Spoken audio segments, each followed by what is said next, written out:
Turning now to Decision 2024.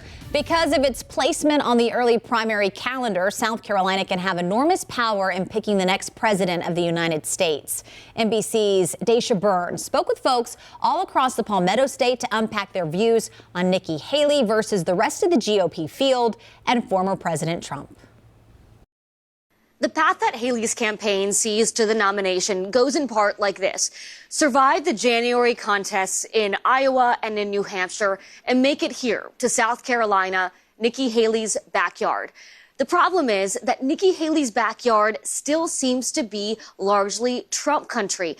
And in our more than 24 interviews with voters, with Republican operatives, with party chairs, with officials, it seems to be that Nikki Haley is struggling to make the sale to voters here for why they should abandon Trump in favor of her. There are some voters that are fans of Nikki Haley, but even for them, they see a tough uphill climb for her. Take a listen. And who do you think is going to run away with it here? Here, Trump. Trump? I do. Why is that?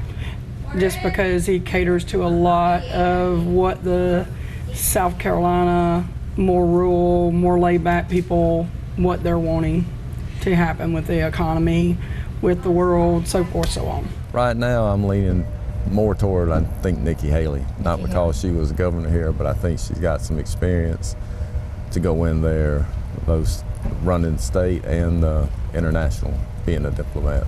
Now, as far as a head-to-head goes, meaning the idea that if Haley could just get it down to a two-person race here in South Carolina, she has a much better shot, that idea might not necessarily hold water. In a survey shared with NBC News by MAGA Inc., Tony Fabrizio, a longtime Trump pollster, his numbers show that Trump's lead would actually grow over Nikki Haley if Florida Governor Ron DeSantis dropped out. Now, that is, of course, a Trump-aligned pollster, but it lines up with a lot of the other surveys that we've seen. So consolidation might actually help Trump more than it helps Haley. However, there's still a lot of time left before the South Carolina primary. We did meet lots of voters who hold Haley in high esteem. They're interested in a Trump alternative, but it is going to be an uphill climb for Haley to wrest the nomination from former President Trump.